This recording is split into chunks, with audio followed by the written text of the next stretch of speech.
bénédiction dans ta maison. Qui a dit je reçois? Qui a dit je reçois? Lorsque je libère une bénédiction, je n'aimerais pas avoir des gens façon.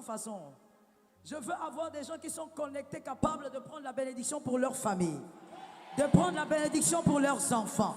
Je dis que Dieu te bénisse gravement, que la grâce de Dieu te scandalise, que cette année la faveur de Dieu soit avec toi, que l'Éternel ouvre les portes avant la fin de cette année, que les portes s'ouvrent en ta faveur, au nom de Jésus-Christ. Tu peux t'asseoir avec la grâce. Je veux parler à mon ami. Saint-Esprit, je te rends grâce pour ta fidélité. Je te remercie pour ce soir. Tu as attiré mon frère, ma soeur, pour une bénédiction particulière. Merci de changer sa vie. Merci de guérir son intelligence, de toucher profondément sa connaissance. Au nom de Jésus-Christ, Amen. Que Dieu te bénisse. Je suis heureuse de partager ce moment de la parole avec vous. Je remercie évidemment le pasteur pour cette invitation.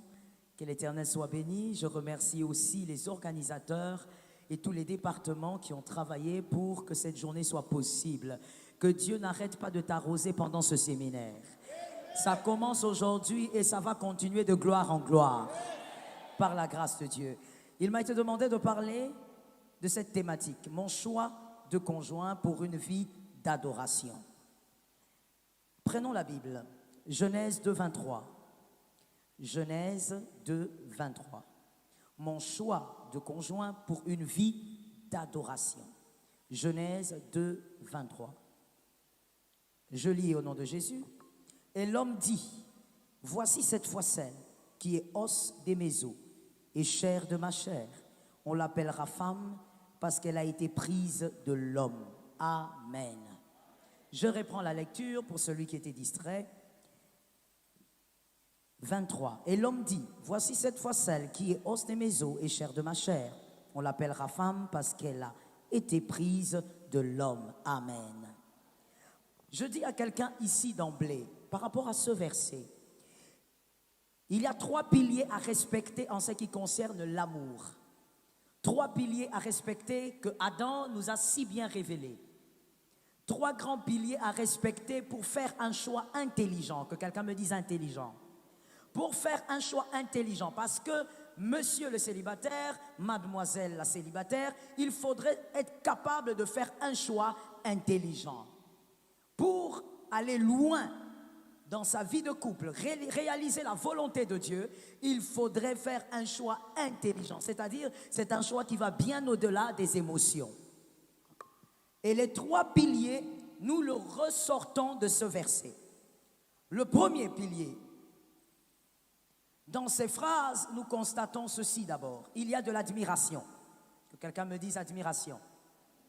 Deuxièmement, il y a de la reconnaissance envers celui qui lui a donné cette femme. Parce que en écoutant Adam, on sent une satisfaction. Il y a donc de la reconnaissance. C'est la deuxième colonne. La troisième colonne, il y a la révélation. Premièrement, nous disons, il y a l'admiration. Merci. Il y a l'admiration. Deuxièmement, il y a la reconnaissance envers celui qui a donné la femme. Troisièmement, nous disons, il y a la révélation. Il y a la révélation, pourquoi? Je veux expliquer d'abord la troisième colonne avant d'aller plus loin. Pourquoi il y a la révélation? Ce sont les 3 colonnes à respecter en termes d'amour. Quand on veut se lancer dans une histoire d'amour, que quelqu'un me dise histoire. Que quelqu'un me dise histoire, j'entends pas. Cette affaire d'amour est une affaire sérieuse. Cette affaire d'amour n'est pas une affaire seulement d'une balade le soir 2 à 2. Cette affaire d'amour n'est pas une affaire seulement de se mettre sous les arbres. C'est une affaire sérieuse. C'est une affaire qui va au-delà de certaines émotions. Il y a donc de l'admiration, il y a la reconnaissance et ensuite il y a la révélation.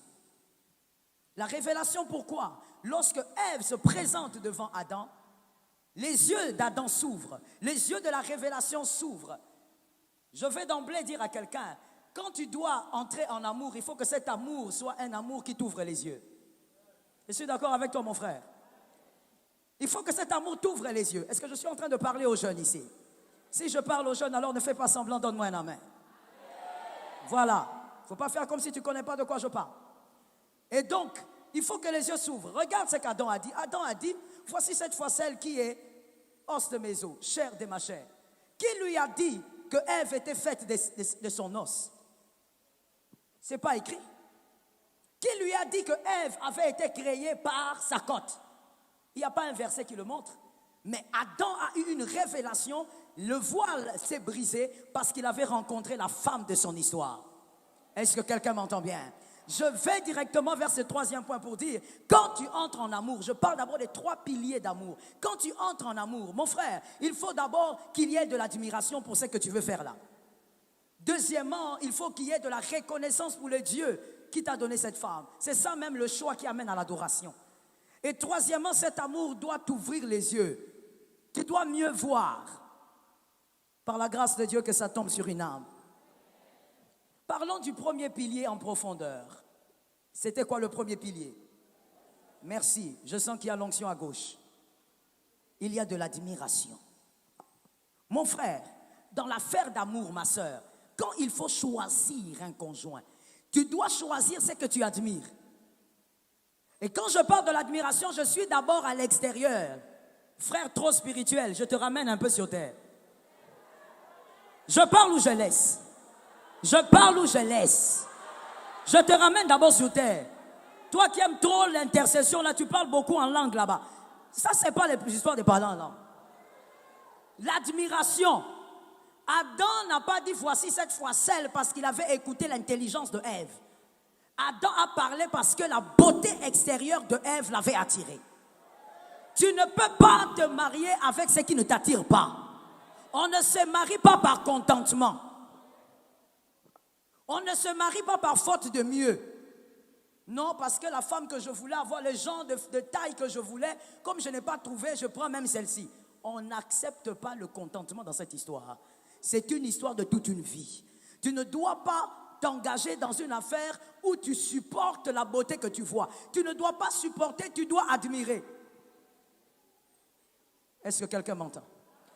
Si tu n'admires pas l'extérieur de la personne que tu comptes avoir pour toute la vie, mademoiselle ou monsieur, tu vas te mettre dans une position où Dieu t'a déjà donné Ève, mais toi tu ne fais que compter les animaux.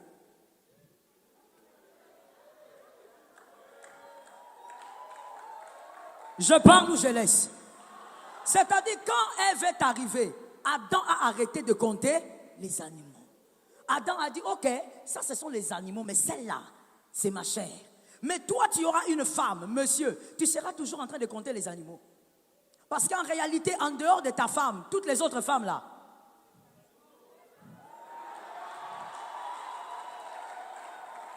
mais toi, tu seras là, tu es marié, mais tu continues à saliver quand tu vois les hommes.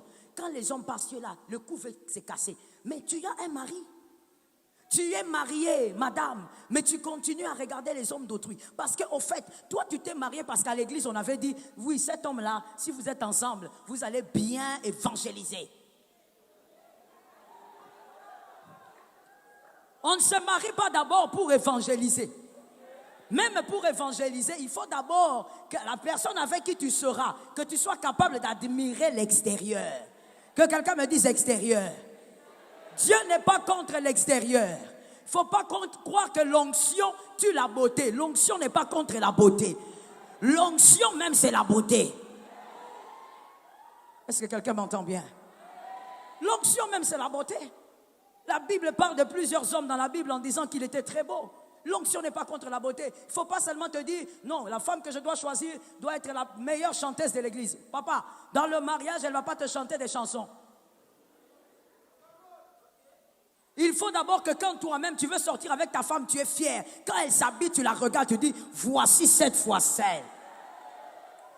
Tu n'es pas en train de te marier avec une femme courte alors que toi tu voulais une grande. Tu vas devenir tu vas avoir une certaine carence à un moment. Tu regardes ton mari, tu te poses la question, celui-ci, je l'ai eu où? Tu commences à intercéder, Seigneur, aide-moi, donne-moi de l'amour. Oh, toi, tu t'es marié, tu commences à demander à Dieu de l'amour pour ton mari. Une femme doit regarder son mari et dire, là, ça c'est mon numéro. C'est le bel homme que moi j'ai choisi. On ne peut pas, bien aimé, vivre toute une vie avec une beauté que l'on supporte. Tu es en train d'attirer le mal là où tu peux éviter le mal. On ne supporte pas une beauté, on l'admire, on l'aime, on est d'accord avec ça. Voilà pourquoi je veux dire à un frère qu'un frère me donne un amen. Ah, je n'ai pas entendu les frères, je dis qu'un frère me donne un amen. Je veux dire à un frère ceci, mon frère, on n'épouse pas une femme parce qu'elle est zélée à l'église. Non, calme-toi. Le zèle de l'église ne sera pas quand vous serez chez vous. Et puis certaines sœurs d'ailleurs sont zélées parce qu'elles ne sont pas encore mariées. Je t'ai touché, je t'ai eu. Certaines sœurs, le zèle là, ce n'est pas le zèle, c'est le mariage. Elle est à la recherche. Quand tu vois son zèle là, c'est parce qu'elle est à la recherche. Ne va pas pointer une personne pour toute la vie. J'ai l'habitude de dire, le mariage, seul Dieu sait combien d'années vous ferez. Peut-être que vous ferez 60 ans ensemble. Peut-être 70 ans ensemble. Tu ne peux pas prendre à la légère ce genre de choses. Tu ne peux pas choisir quelqu'un par pitié. Si une personne a payé tes études, dis-lui merci papa. Je ne sais pas quoi te donner pour te remercier. Mais on n'épouse pas un homme par pitié. On n'épouse pas un homme parce qu'il a fait du bien. On n'épouse pas un homme parce qu'il a été le bailleur de fonds de ta famille. Tu dois être capable d'admirer ce que tu vas embarquer dans ta vie. Que l'Éternel t'aide. Voilà pourquoi je vais dire à une fille ici, à une jeune sœur, à une célibataire, le visuel est important. Adam n'a pas attendu que Ève, comme je le disais, parle pour qu'il décide. Il a vu. Pourquoi? Parce que l'homme tel qu'il est créé, le monsieur qui est à côté de toi, qu'il soit marié ou célibataire, tel que l'homme a été créé, il est focalisé sur le visuel. C'est d'abord le visuel qui l'attire. Je dis donc à une sœur, comme je le disais, l'onction n'est pas contre la beauté. Il faut arranger un peu tes cheveux là qui commencent à ressembler au volcan. Il faut arranger ça. Il faut porter des tenues normales de ton âge. Tu ne peux pas avoir 30 ans, tu t'habilles comme une femme de 55 ans. Et tu dis quoi? C'est le fait d'être onctionné, c'est le fait d'être intercesseur. Surtout les intercesseuses. Les genres de jupes que vous portez. Ce n'est pas parce que tu es une femme ointe que tu dois négliger ton physique. Est-ce que quelqu'un m'entend? L'attirance est importante dans le mariage. Pour faire un bon choix, tu dois d'abord être d'accord avec ce que tes yeux voient. Ce n'est pas normal que le jour de ton mariage, tu es en veste, ta femme est juste à côté. Vous êtes en train de faire des vœux pour toute la vie. Mais toi, tes yeux sont dans la salle. Tu es attiré vers une autre beauté. Ce n'est pas normal. Au nom de Jésus de Nazareth, que ça n'existe pas chez toi. N'épouse pas ce qui déplaît à tes yeux. La plupart des jeunes couples aujourd'hui, malheureusement, la plupart, j'en reçois et j'écoute des cas. La plupart des jeunes couples, je dis la plupart, ils sont dans l'adultère à outrance, mais vous ne pourrez jamais vous imaginer. Ils ont l'air d'être heureux. Quand ils viennent à l'église, ils sont 2 à 2. On dit voilà, ils se sont mariés récemment. Mais ils sont dans l'adultère. D'autres encore sont dans la masturbation. Un homme marié, mais dans la masturbation gravement. Il n'a même pas fait 4 ans de mariage. Un autre encore, tu le verras avec des maîtresses virtuelles, surtout avec la technologie qui nous absorbe. Il a des maîtresses virtuelles. Tout ça pourquoi? Parce qu'il a épousé une femme, parce que l'église avait demandé qu'il épouse celle-là. Mais lui n'est pas attiré envers cette femme-là. Monsieur, avant d'épouser une fille, vérifie, est-ce qu'elle est attirée vers toi? Est-ce que cette femme-là aussi est attirée vers ce qu'elle voit? Est-ce que toi-même, monsieur, tu es attiré vers ce que tu vois? Fais attention. Ça détruit les familles, ça détruit les couples. Comme je le disais, on ne supporte pas une beauté. Il faut l'admirer. Le sourire là, de cette fille qui est ta fiancée, est-ce que ça te plaît? Ou quand elle sourit, ça t'énerve? Ça te rappelle des mauvais souvenirs? Juste le sourire. Quand elle sourit, ça t'énerve. Est-ce que ça te plaît? Est-ce que quand cet homme sourit, ça te plaît? Est-ce que tu es fier de sortir? Je connais une fille qui est fiancée aujourd'hui. Je ne sais même pas jusqu'où ça va aller cette histoire. Elle est fiancée avec son gars, mais elle ne sort jamais avec le gars. Le gars, il l'intéresse, il dit, écoute, on va sortir. Il dit, non, non, non, je suis occupé. Pourquoi elle ne veut pas sortir? En fait, elle a honte. Elle a honte de lui. Elle ne veut pas que ses copines voient qu'elle est avec lui. Elle a honte de lui. Elle le trouve comme elle le trouve là. Je ne veux pas décrire ici, sinon je vais choquer quelqu'un. Elle le trouve comme elle le trouve. Mais comment veux-tu épouser quelqu'un alors que dans les fiançailles, tu as honte de lui? Au fait, tu as honte de son physique. Pourquoi? J'ai l'habitude de dire ceci. Un cœur que tu n'arrives pas à aimer, laisse-le. Il y a quelqu'un qui saura aimer ce cœur-là. Est-ce que quelqu'un me capte? Si je vais dans le monde animal, je veux dire, le sourire de l'hippopotame peut scandaliser le lion. Mais la femelle hippopotame, elle aime ça. Donc c'est que toi, tu ne pourras pas gérer. Ne force pas, mon frère. Le mariage, ce n'est pas une course. Ce n'est pas parce qu'on a béni 3 filles cette année que toi aussi cette année seulement. Le mariage n'est pas une course. Marie-toi en réfléchissant correctement. Est-ce que la personne que tu as choisie t'attire? Que Dieu nous aide. Le deuxième pilier, j'avais dit que c'était... Ah, tu me suis très bien, la reconnaissance. Vous écoutez comment est-ce qu'Adam parle, on sent de la satisfaction et il est reconnaissant envers celui qui lui a donné cette femme. C'est même ça justement l'adoration pour toute une vie. Et quand on dit l'adoration pour toute une vie, on n'est pas en train de dire que tu vas épouser l'ange Gabriel, que tu vas épouser l'ange Michel. La personne que tu vas épouser, même si on dit que c'est une très bonne femme, très bon monsieur, cette personne est imparfaite. Ça ne veut pas dire qu'il n'y aura pas d'imperfections. Il y aura des imperfections, mais vous saurez vous accorder. Tout le monde ne peut pas s'accorder avec tout le monde. Qui a entendu? Tout le monde ne peut pas s'entendre avec tout le monde. Je veux dire quelque chose, je veux que quelqu'un m'entende, que quelqu'un me dise j'écoute. Que quelqu'un me dise j'écoute. Vous savez, il y a des proximités qui créent des sourires, mais ça ne peut pas marcher dans le mariage. Je réexplique, ou je redis la phrase.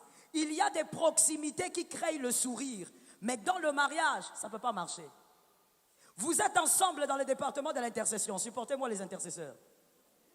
Aujourd'hui, c'est vous. Vous êtes ensemble dans les départements de l'intercession et vous semblez très bien ensemble, vous riez. Quand vous êtes ensemble, tout le monde dit « Oh là là, ils sont mignons ». Vous voyez le sourire là, c'est parce que vous n'êtes pas encore mariés. C'est parce qu'il n'y a pas la proximité du mariage. C'est parce qu'il y a une proximité de quelques heures. Mais si vous vous mariez, ça ne va pas marcher.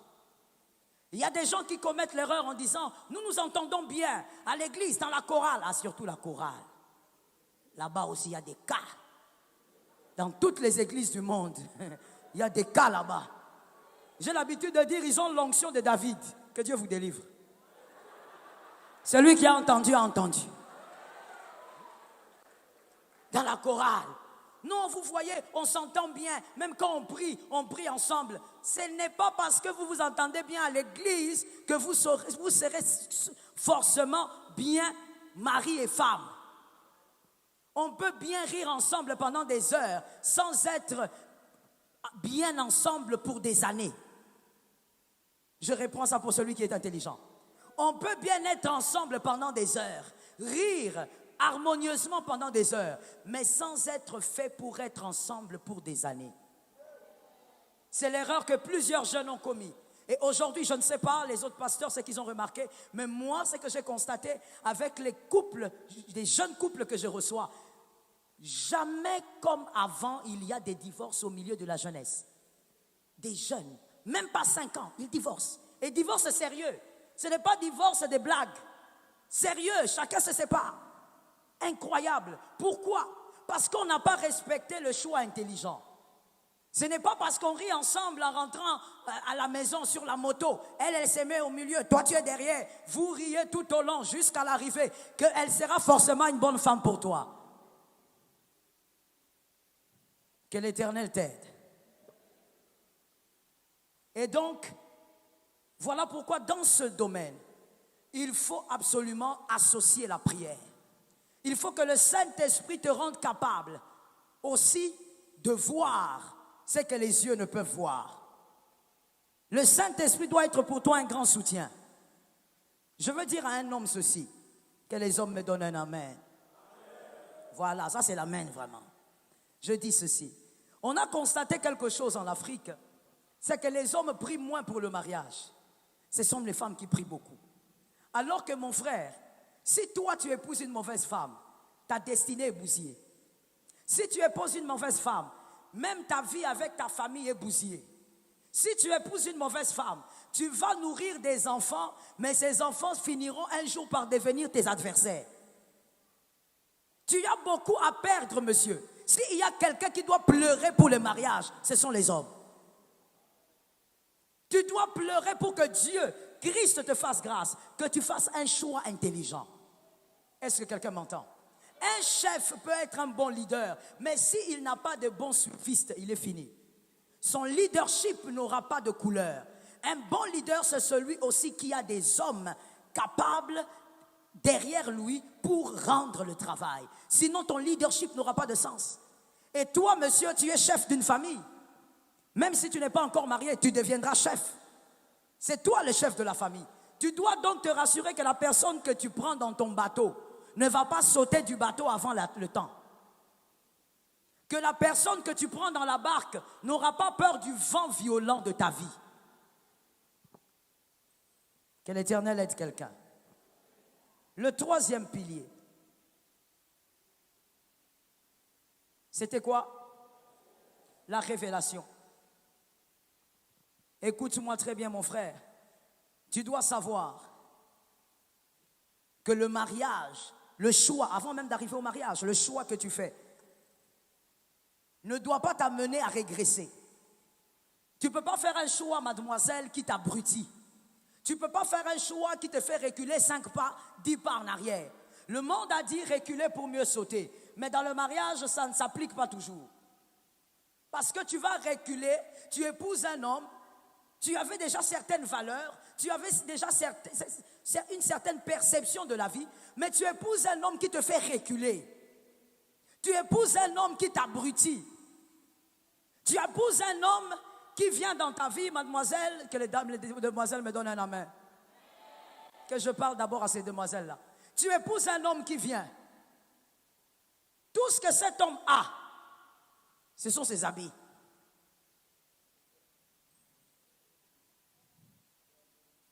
Merci mon frère.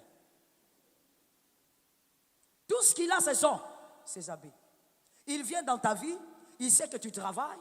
Dès qu'il arrive, il commence d'abord par tout sucer comme un sangsue. Un homme, moi je ne sais pas, que les femmes vraiment, que Dieu délivre les femmes. Toi tu es une jeune soeur, tu travailles. Le monsieur quand il vient dans ta vie, dans la drague là, que quelqu'un me dise la drague. Ah, il parle bien, comment? Dis-moi la drague. Dans la drague là, dans le kit de drague là, le monsieur commence d'abord par te poser la question. Première question, tu t'appelles comment? Deuxième question, tu es payé combien? Hein? Ça, c'est pas la drague. Ça, c'est ce qu'on appelle un braqueur de banque. Hein? Tu connais la Casa de Papel? Hein, tu connais pas, hein? Il faut aller chercher. Ça, c'est la Casa de Papel. Il est le professeur. Il veut braquer. Donc toi, dès que tu arrives dans la vie de la pauvre fille, tu ne demandes même pas quelles sont ses ambitions de la vie. Non, tu es payé combien? J'ai appris que tu travailles à la banque. Tu es payé combien? Et quand il vient dans ta vie, c'est à lui que tu donnes le transport tous les jours. Tous les jours, tu lui donnes l'argent du Coca, Fanta pour l'université. Tu es sa fiancée ou tu es sa maman? C'est maintenant qu'il faut me dire. C'est maintenant qu'il faut me dire. Je place l'équilibre en disant, on peut aider quelqu'un, mais j'ai l'habitude de dire aux jeunes sœurs, on aide celui qui n'est pas paresseux. C'est-à-dire que on dit bien aider. Même la femme, on a dit c'est une aide. C'est-à-dire tu rajoutes à ce qu'il y a. Toi, tu n'as rien. Tu ne cherches aussi rien. Tu connais toutes les séries de novellas. Mais tu viens dans la vie d'une fille. Elle paye ton taxi. Elle s'occupe de toi. Elle s'occupe de tout, au fait. Et toi, tu es là comme un sensu. J'ai dit à une jeune sœur, sors de cette relation toxique. Tu n'as pas dit amen alors que je sais que tu es dedans. Mais les filles sont bizarres. Et c'est comme ça que vous les verrez dans nos bureaux. Ah, pasteur, priez pour moi, il m'a blessé, j'ai tout donné. Qui t'a dit qu'on donne tout? Un fiancé, on ne donne pas tout. Jusqu'au jour où il va te mettre l'anneau, on te bénit ici. C'est là maintenant que tu peux tout donner. C'est ton mari. Tu peux le soutenir comme tu veux. Mais un fiancé, tu donnes tout pourquoi? Une fois, il y a une soeur qui est venue comme ça pleurer au bureau. Pasteur, j'ai tout donné vraiment. Louis, pendant 3 ans, je lui ai dit, ma soeur, il faut te lever. Lève-toi, lève-toi. Maman, tu dis quoi? J'ai dit, lève-toi. Prends le mouchoir, essuie ton visage. Essuie les larmes. J'ai dit, ma soeur, tu es aventurière. Tu es aventurière. Tu n'as même pas raison de pleurer. 3 ans avec un homme. Tu dis, tu l'aides parce que tu veux qu'il devienne entrepreneur. Mais pendant 3 ans, il ne fait rien. Et toi, tu ne vois pas. Je pose la question aux hommes intelligents, à ceux qui lisent la Bible. Adam, lorsqu'elle est venue voir, plutôt Ève, lorsqu'elle est venue voir Adam, elle est arrivée dans un jardin. Je pose la question, est-ce qu'elle est arrivée dans un jardin? D'accord. Est-ce que dans ce jardin, il y avait tout? Oh, pourquoi tu hésites comme ça? Tu lis la Bible, non? Dans les jardins, il y avait tout. Même les animaux. Même de l'eau. Maintenant, vous voulez quoi? Qu'est-ce que vous voulez? Parce que même quand on veut voir les principes de Dieu, la perception de Dieu, on rentre à Genèse. On rentre vers le commencement. Il y avait tout. La femme est venue, l'homme avait tout. Il commençait même à nommer les animaux. Mon frère, toi tu ne nommes rien, même pas une radio. Tu vas où? Parce que actualiser, si on veut actualiser, nommer les animaux voudrait dire que l'homme soit capable de dire, voici, j'ai entrepris, j'ai même, je ne sais pas, une petite boutique, j'ai entrepris, je vends des oranges, je vends ceci. Ça veut dire que tu dois nommer. Comment toi tu veux dire, voici cette fois-celle alors que tu n'as pas nommé les animaux? Commence par nommer. J'ai dit à une fille, le code de cette année, retiens bien mademoiselle, quand un homme vient chez toi, tu lui demandes, tu as nommé quoi? Tu as nommé quoi? Il ne faut pas me compliquer la vie. Aujourd'hui, vous avez transformé les pasteurs, je ne sais pas, en marabout ou en quoi. Tu vas là-bas, tu te maries, tu as des problèmes difficiles. Quand tu viens, Dieu révèle que cette fille a des problèmes parce qu'elle n'a pas respecté certains principes. Quand on demande la question à la fille c'est elle-même qui s'est mariée. Tu n'as pas compris, hein? Je t'explique. L'argent de la dot, là, c'est la fille qui a donné. Tu dis, oh, mais tu es là. Ah, mon pasteur, moi je connais ces filles-là. Elles sont comme ça. Tu es là. L'argent de la dot. Tu crois que c'est ça l'amour? Non, il traverse des moments difficiles. Alors moi, prends $3000, mets à côté pour la dot. Une femme ne se dote pas. Si dans votre coutume il y a la dot, une femme ne peut pas se doter. Mais ça, c'est quoi? Le problème, c'est quoi? Tu veux aller au-delà des limites. Tu crois que c'est l'amour. Je dis ceci, même une femme mariée, et je parle aussi aux femmes mariées, je dis, même quand on veut aider son mari, on veut aider un homme, on n'aide pas son homme à devenir paresseux. On aide son homme à se relever et à relever les défis. J'ai besoin de 3 amen. On n'aide pas son homme à devenir paresseux, même marié. Tu es là, tu te bats et ton homme, il est seulement là. Il prend les pieds, il met sur le canapé. Il connaît tous les noms des séries. Ricardo et Levanto. Et tu dis quoi? Moi, je suis une bonne aide. Tu n'es pas une bonne aide. Parce que ta première mission en tant qu'épouse, c'est d'être capable d'amener cet homme à accomplir sa destinée. Que l'Éternel te soit favorable.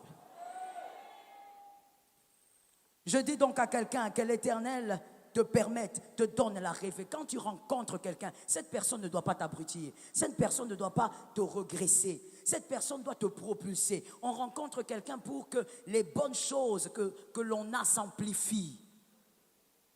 Comme je le disais, la personne aura aussi des défauts, mais c'est une manière aussi d'aider cette personne à devenir meilleure malgré ses défauts.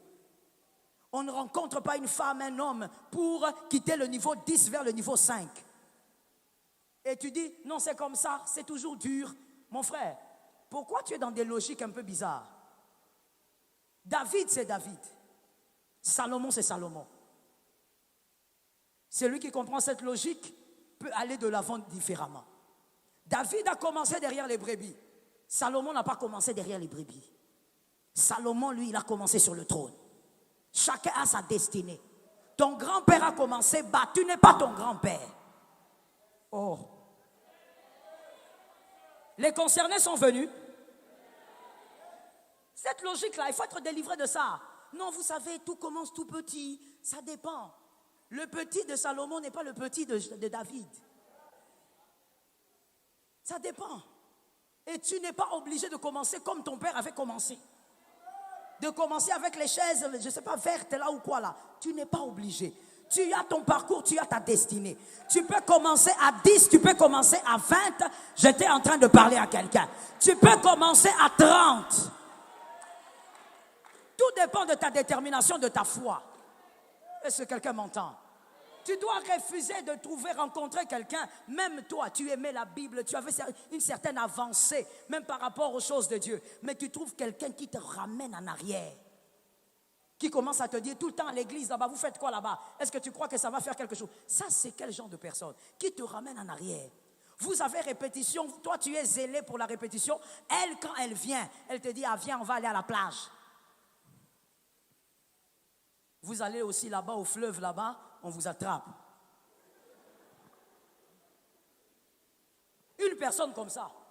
Une personne qui t'a trouvé, tu aimes le travail, tu es un bosseur, monsieur, tu as ton travail, tu entreprends aussi à côté. Mais cette femme, quand elle vient dans ta vie, elle commence à te sucer. Lundi, tissage, mardi, make-up, mercredi, jupe, jeudi, taxi.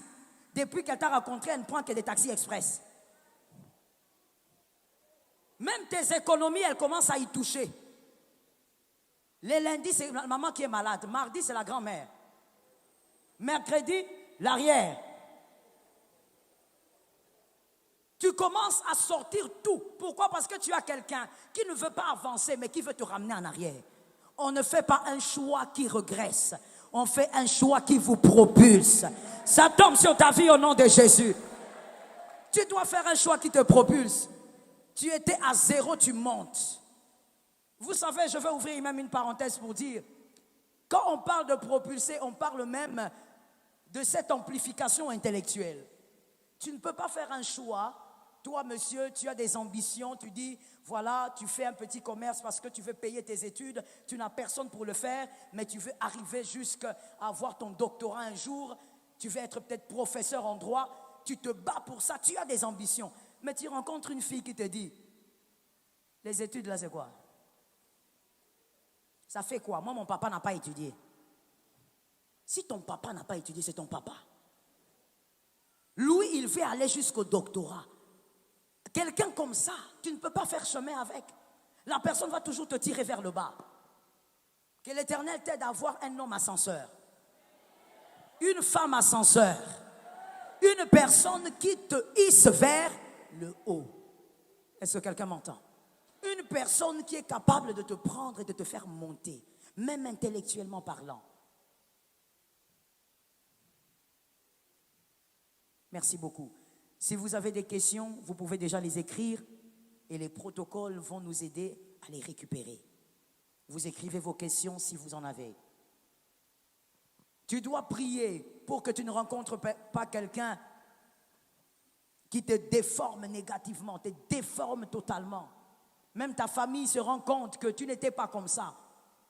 Lorsque tu étais seul, tu étais très propre. Depuis que tu as rencontré cette fille-là, tu es devenu sale. Ah, mais vous riez, mais c'est vrai, il y a des jeunes qui vivent ça. Fiancé, il est devenu sale. Il fait 3 jours, il ne se lave pas. Sa fiancée elle-même, elle fait 7. Elle bat le record. Et même, ils aiment les odeurs qui sentent là. Ils se sentent très confortables dedans. Et ils se font des compliments. Ils sentent bon.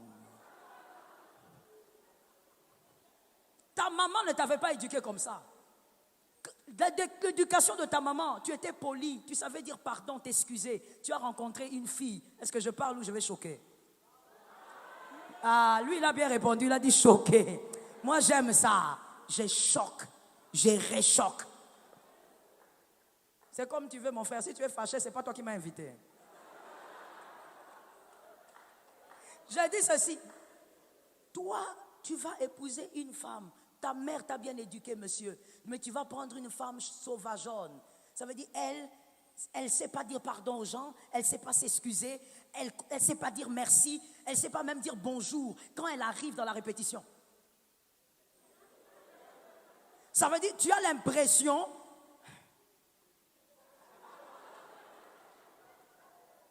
Tu as l'impression qu'elle ressemble à un animal là. Je ne veux pas citer, hein. Sinon...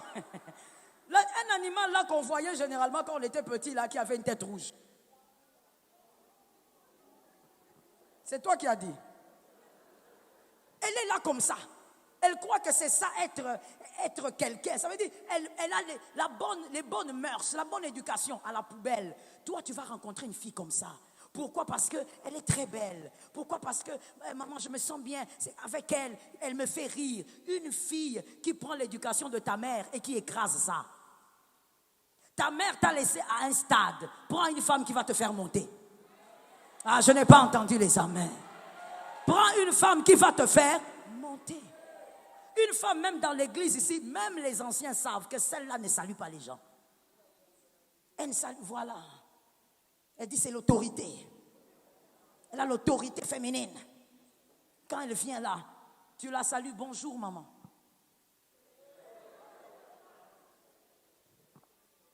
Tu te poses la question, elle dort dans les airs ou elle dort seulement en bas? Mais quand on va finir aussi les cultes, tu vas la voir là grimper sur la moto. Donc tu ne comprends pas. Toute cette fierté-là, c'est pour quoi? Des fois, ce n'est même pas un problème d'orgueil, c'est un problème d'éducation. Il y a un manque d'éducation. J'ai l'habitude de dire, mon frère, on n'a pas eu tous les mêmes grâces dans la vie. Si toi, ta mère est morte très tôt, ton père est parti tôt, que l'église te donne ce que les parents n'ont pas donné. Ton amen est faible. Que l'église complète ce que les parents n'ont pas donné. Tu n'as pas su avoir l'éducation par ta mère, mais l'église peut te donner cela. Par les enseignements, l'église peut te façonner. Mais tu dois accepter d'être façonné et connaître tes vices. Tu ne peux pas prendre une fille qui te régresse. Une fille qui t'a trouvé en bonne relation avec ton pasteur, et c'est toujours bonjour papa, tu l'appelles, il t'appelle, et la fille qui vient. Pourquoi? Pourquoi tu dois tout lui dire? Pourquoi? Il est qui? Et c'est cette fille-là que toi tu aimes. Je vais te dire quelque chose. Je peux parler? Je peux parler? Je donne un conseil aux hommes. Quand tu constates que tu es avec une sœur dans les relations de fiançailles ou d'observation, fais attention lorsque cette sœur est pressée, que tu la touches. Fais attention. Toi, tu n'as pas ces intentions-là, tu te bats avec au nom de Jésus, je vais vaincre la chair. Mais quand vous sortez d'ici, vous voyez le couloir noir là que vous avez là, elle t'amène toujours vers le noir. Viens, je viens m'accompagner. Non chérie, on va là-bas. Non, viens ici. Elle veut t'amener toujours vers les ténèbres. Pourquoi? Pour lever l'essence en toi. Et quand vous êtes dans les ténèbres, elle s'arrête. Ouh, j'ai mal aux pieds. Tout ça pourquoi? Elle veut que tes mains passent quelque part. Attention, c'est une fille qui veut te piéger par le sexe. C'est une fille qui veut te piéger par la sexualité. Elle voudrait que cette sexualité soit pour toi une prison. Il y a des hommes qui sont incapables de se séparer de leur fiancée simplement parce qu'il y a eu une sexualité qu'il est incapable d'oublier. Oui, papa, il faut donner un amen. Les autres, là, ils font semblant. Il y a des hommes ici, vous êtes incapables de quitter cette fiancée. Tu as vu déjà ses erreurs. Tu as vu déjà que cette fille, même dans ta famille, elle n'a pas vraiment le langage qu'il faut. Mais tu es piégé. Quand tu penses à la manière dont vous avez des relations sexuelles, et que vous vivez d'ailleurs dans le péché, tu as du mal à la quitter. Parce que cette fille-là t'a montré 45 manœuvres. Regarde comment tu fais semblant. Et il est là comme ça. Un vieillot dans ces choses-là comme toi.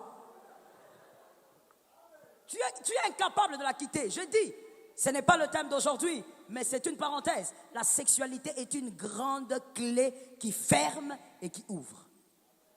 Ce n'est pas pour rien que la Bible dit que ça soit dans le mariage exclusivement. Je sais qu'aujourd'hui, les jeunes, vous considérez que, bon, c'est juste le coup d'un soir. Nous sommes adultes, on s'est fait plaisir et puis on se sépare. Mais vous ne savez pas combien d'impact ça spirituellement dans vos vies. Je ferme la parenthèse, ce n'est pas le thème d'aujourd'hui. Que Dieu t'épargne de ces choses. Vis dans la pureté au nom de Jésus. Je donne les critères de choix. Je ne pourrai pas finir, mais écris ça comme ça. Je donne maintenant le critère d'un choix intelligent après avoir compris les 3 colonnes. Le premier critère d'un choix intelligent, vous devez savoir qui vous êtes et où vous allez. Pour bien choisir, tu dois savoir qui tu es et où tu vas.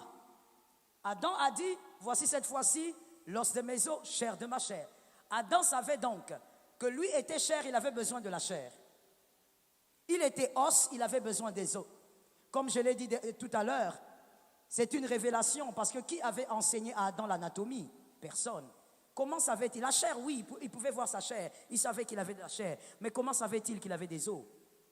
Qui l'avait enseigné ça? Personne. Mais Adam savait qui il était. Par la révélation, il savait qui il était. Pour bien choisir, le premier critère, c'est que tu dois savoir qui tu es. J'ai l'habitude de dire, quand on fait quitter Kinshasa pour New York, on ne va pas prendre l'hélicoptère. Tu vas tomber dans les fleuves Congo. Si tu quittes Kinshasa pour New York, tu dois prendre un grand avion. Pour choisir le type de moteur qui doit entrer dans ta voiture, tu dois connaître quel type de voiture tu as.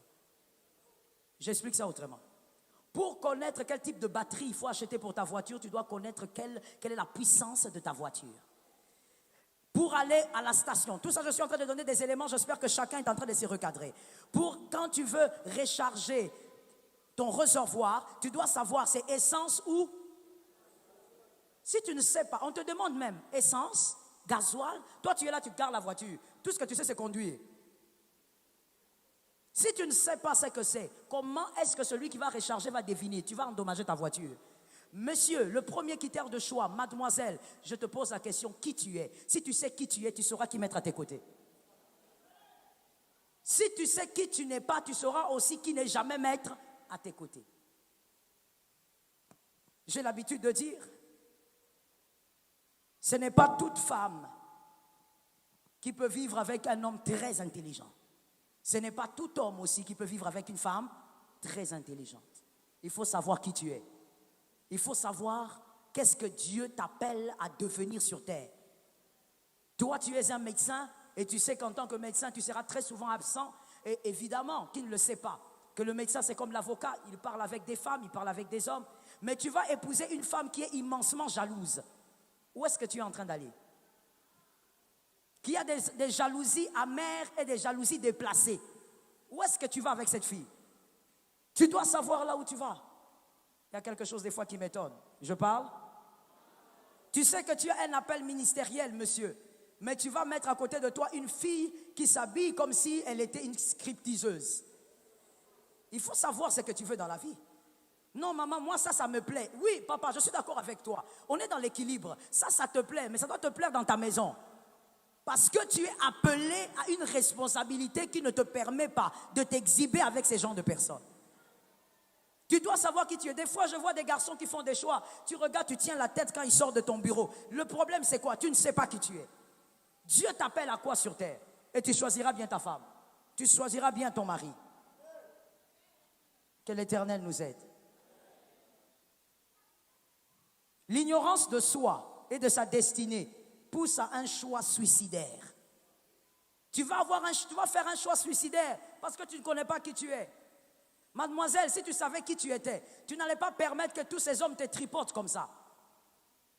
Tu es une grande femme et tu pourras rencontrer l'homme qui saura valoriser la personne que tu es. Mais tu te laisses tripoter parce que tu ne sais pas qui tu es. Tu crois que c'est en te tripotant que le mariage va venir vite. Non, mon frère. Généralement, je ne chosifie pas la femme ni l'homme, mais je prends un exemple pour que tu comprennes. Généralement, quand on va dans un magasin, ce n'est pas l'habit qu'on expose qu'on prend. Quand on va dans un magasin, on préfère qu'on puisse nous amener l'habit qu'on a vu, mais qui se trouve dans le dépôt. Qui est la personne qui a capté? Il ne faut pas croire, mademoiselle, que c'est en te tripotant tous les jours que tu vas retenir un homme. C'est comme le fait d'avoir un enfant avec un homme. Ça ne retient pas un homme. Et d'ailleurs, je veux dire aussi une autre chose. Pourquoi tu veux les retenir? Tu me regardes bizarrement. Pourquoi tu veux le retenir? Parce que quand on dit retenir, c'est en français. Quand on dit retenir, c'est-à-dire c'est quelque chose qui vous échappe. Non. L'homme de ta vie ne doit pas être quelqu'un qui veut t'échapper, Non. L'homme de ta vie, il est là, il est avec toi, il t'aime. Tu n'as pas besoin de forcer pour qu'il reste avec toi. J'ai déjà dit, on ne se marie pas par pitié, on ne se marie pas aussi parce qu'il n'y a pas mieux. On ne se marie pas aussi parce que tu... Oh mon Dieu, je libère ça comme ça. On ne se marie pas parce que tu as besoin d'un lieu de refuge. Non, le mariage n'est pas un lieu de refuge. Ce n'est pas un camp des réfugiés. Non, il y a tellement de souffrances chez moi que je veux me marier. Tu vas mal tomber. Demande au Seigneur de t'aider. Non, je suis tellement mal à l'aise chez moi que je veux me marier. Le mariage n'est pas un camp de réfugiés. Tu vas commettre des erreurs. Tu vas choisir la mauvaise personne. Je te pose la question, qui es-tu? Si tu sais qui tu es, alors je demande la deuxième. Où vas-tu? Quelle est ta destinée terrestre? Et tu vas choisir. Tu vas choisir avec intelligence. Tout ce qui est beau n'est pas pour toi. Tout ce qui est joli n'est pas pour toi. Tu dois trouver la belle chose qui est pour toi. J'ai l'habitude de dire, c'est pas parce qu'un homme est bien qu'il est forcément ton mari. Il y a des fois des sœurs qui me disent, maman, c'est un homme bien. Mais c'est pas parce qu'il est bien qu'il est ton mari. Il peut être bien pour une autre femme. Tu dois savoir qui tu es. Vous savez, je vais vous dire une chose. Je vais donner un exemple. Je ne sais pas si vous connaissez. Je crois que certaines personnes connaissent. Vous savez, si mademoiselle, vous êtes ici et que vous êtes la future Joyce Meyer, vous devez choisir bien l'homme. Est-ce qu'on se comprend? Joyce Meyer, une enseignante américaine, évangéliste. Je ne sais pas combien de personnes elle regroupe à un seul endroit, mais en tout cas, elle fait partie des 5 premières aux États-Unis en parlant des pasteurs ou des enseignants. Mais dans les domaines de femmes, je crois qu'elle est la première. Si tu es une Joyce Meyer, tu dois savoir choisir bien ton conjoint. Le conjoint de Joyce Meyer est capable d'être avec elle sans être complexé. Il est avec elle. Son titre de chef, il sait que ça ne dépend pas de la chair. Il est chef dans son foyer. Et il n'a pas besoin de manifester cette autorité dans le ministère de Joyce. Dans le ministère de Joyce, il connaît sa place. Et il reste à sa place. Et il n'en a pas honte. C'est ce qu'on appelle un vrai homme. C'est un homme qui a une femme, parce que je sais que vous êtes peut-être là. Tu y auras peut-être une femme qui est appelée à monter dans les hauteurs.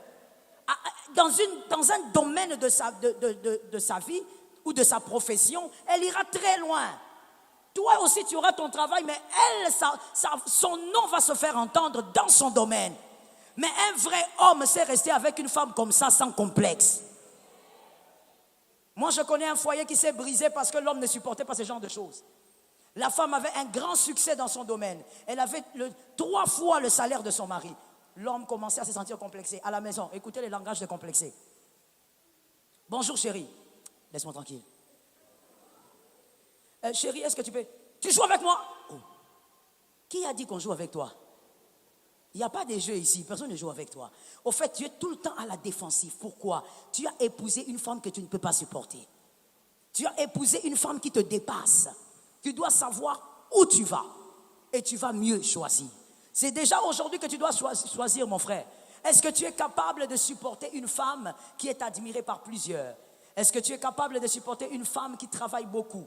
Est-ce que tu es capable de supporter une femme qui est, je ne sais pas, une grande avocate?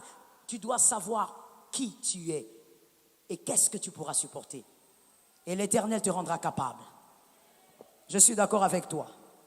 Et je veux dire une chose importante, s'il te plaît, à retenir pour la vie.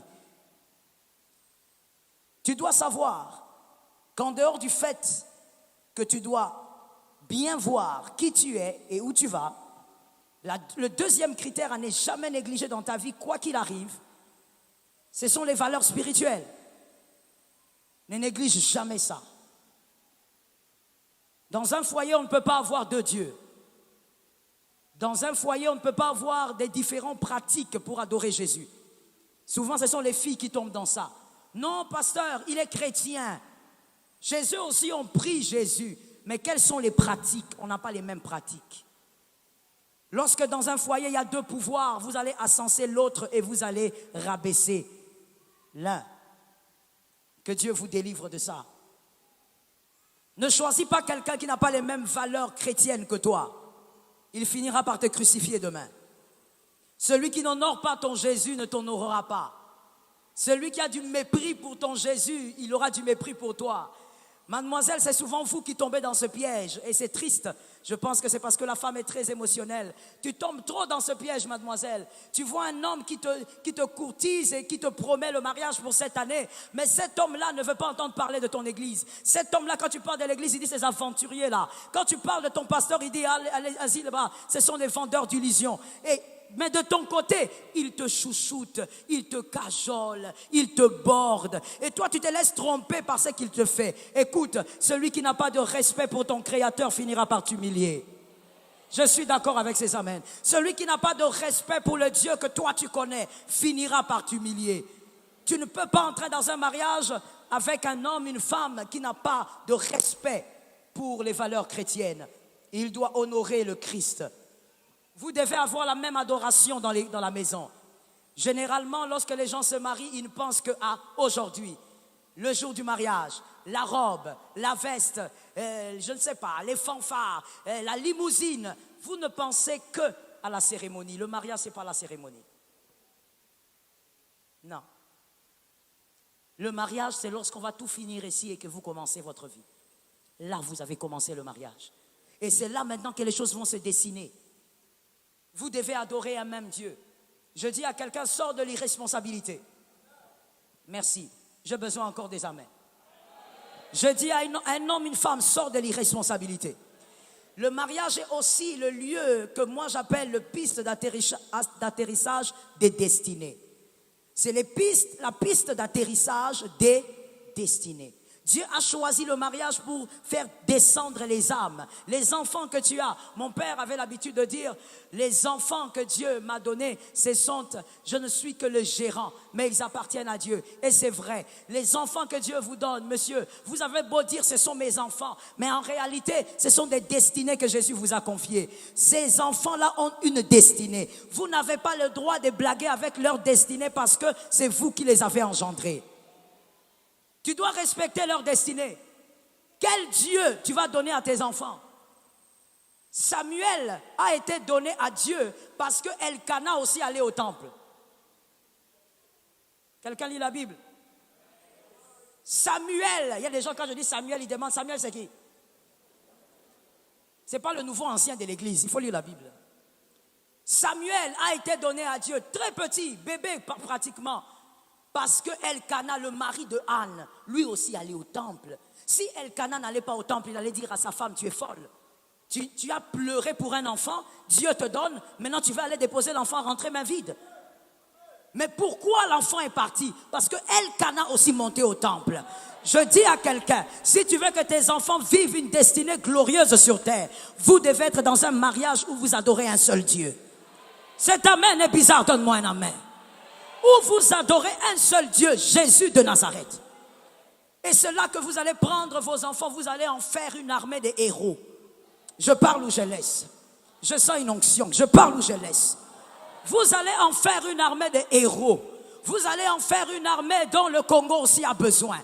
Vous allez faire des hommes et des femmes qui pourront changer la donne dans notre nation. Vous allez avoir des hommes et des femmes qui vont entrer dans la politique mais qui ne seront pas corrompus.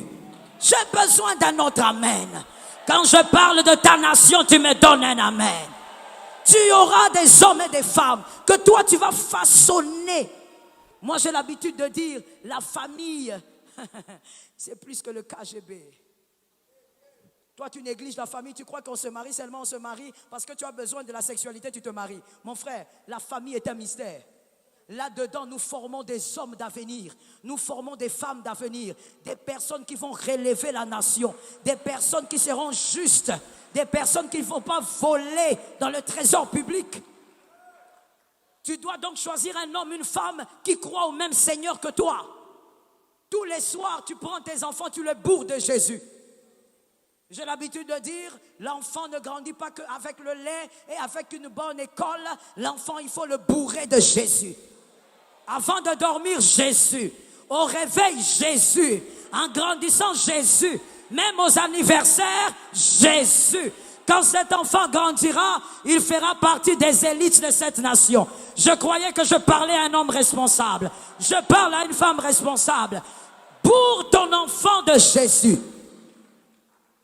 Mais toi, tu vas épouser une femme qui, quand elle vient à l'église, c'est parce qu'on l'a forcée. Le pasteur a appelé, il s'est fatigué. Elle vient. Elle ne prie jamais avec les enfants. Les enfants ont déjà l'âge de parler. Ils lisent des livres, mais ils ne connaissent aucun verset biblique. Les enfants dorment comme des gens qui sont je ne sais où, sans prière, sans bénédiction. La nuit, tes enfants dorment dans un désordre total. Et tu dis quoi? Mes enfants sont intelligents. Mon frère, sur la terre des hommes, l'intelligence à un niveau ne suffit pas. Quelqu'un n'a pas entendu? Je reprends alors. Pour toi qui étais distrait, sur cette terre des hommes, ne te leurre pas. À un certain niveau, bien-aimé, l'intelligence seule ne suffit pas. Si ça suffisait, on n'aurait pas de président Illuminati. Si ça suffisait, on n'aurait pas de président franc-maçon.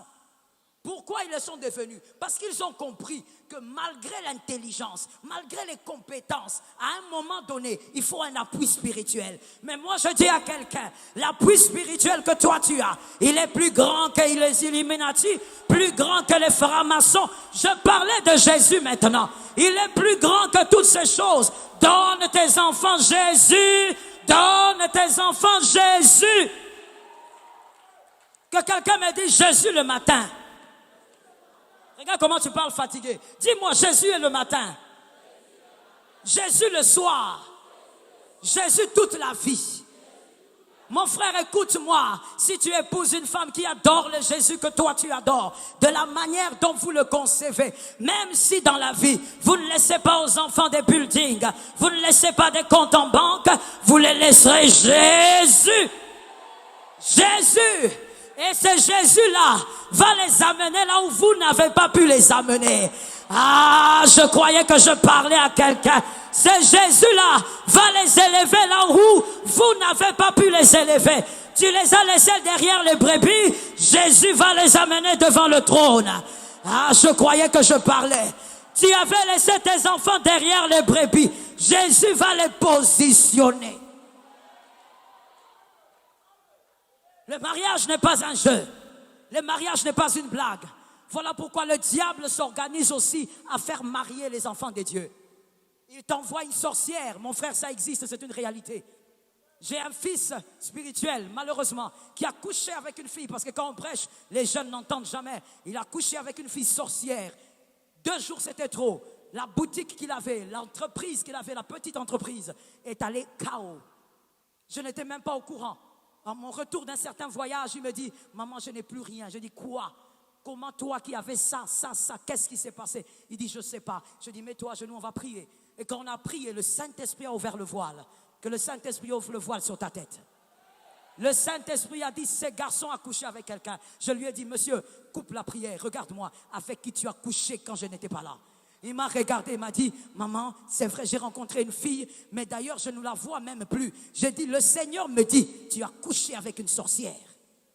Et ce n'est pas une sorcière qui ne le sait pas. Elle est sorcière. En lingala, on dit, à Pumbwaka. Toi, tu ignores ça. Ça existe, mon frère.